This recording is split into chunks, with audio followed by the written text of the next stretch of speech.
Linslade Tunnel was built in 1837 as part of the London and Birmingham Railway. Running under Linslade Woods between the English towns of Dunstable and Leighton Buzzard, the tunnel is 262 metres long, running roughly in a north-south direction. The tunnel was originally a single wide bore allowing for 2 lines, but a second and third bore with single lines were added in 1859 and 1875 respectively. The tunnel, and what would become known as the West Coast Main Line, changed hands multiple times through the years, coming under the control of the British Railways heading into 1982.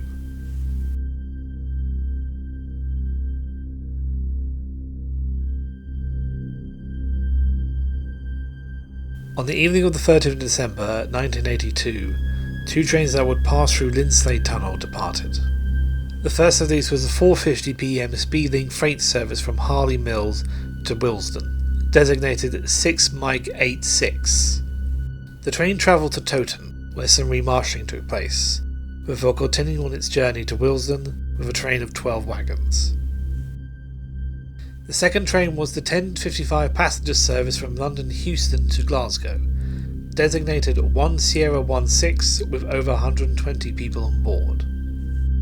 The train consisted of 6 coaches, 5 sleeping cars and 5 vans, being pulled by a Class 81 electric locomotive, number 81016, with a combined weight of 576 tons.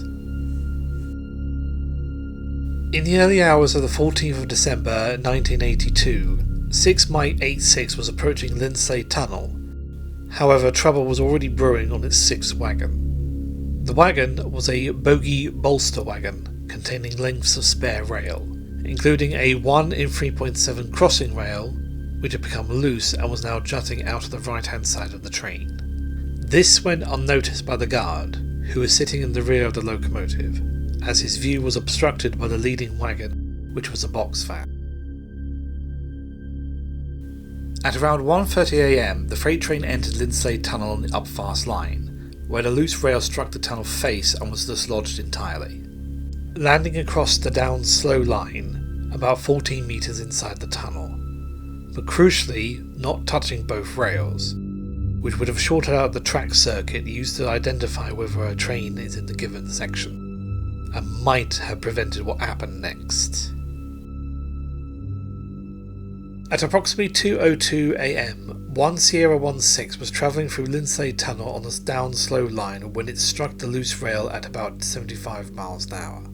The locomotive and the leading 12 of the 14 vehicles derailed, striking the tunnel wall as it tilted onto its right. The train would remain upright as it left the tunnel for a further 80 metres, where it encountered Bridge 137, the locomotive striking one of its brick piers. The bridge would survive the impact, with the train finally coming to rest about 250 metres later. Thankfully, it had remained upright.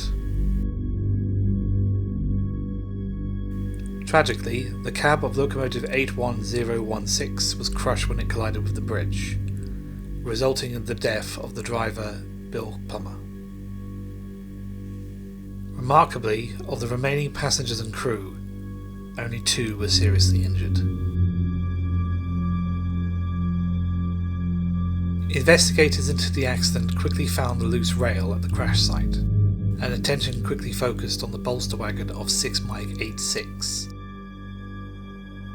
An examination of the wagon after the accident found the remaining load had shifted considerably, with wooden supports broken, and it was found that of the 6 straps holding the rails down, 3 had become loose, 1 had snapped, and another was missing entirely. It was later determined that the load had been secured properly to the standards of the time, but it was dislodged by how the wagon was shunted. At Towton Yard, wagons are arranged using hump shunting, where wagons are split up and rolled into position down a gradient using gravity and inertia. Bogie bolster wagons were not normally shunted using this method, due to them being too long and grounding out, as well as the stress the shunting has on its loads. But at Towton, the gradient was deemed shallow enough for them to be hump shunted.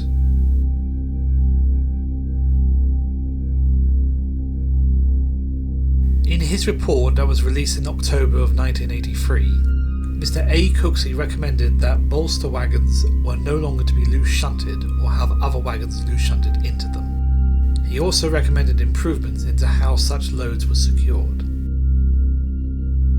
He also highlighted concerns over the design weaknesses of the cab of the locomotive, something that was shared by many British Railway locomotives at the time. Locomotive 81016 was withdrawn from service after the accident, being scrapped at Crewe Works in January of 1985.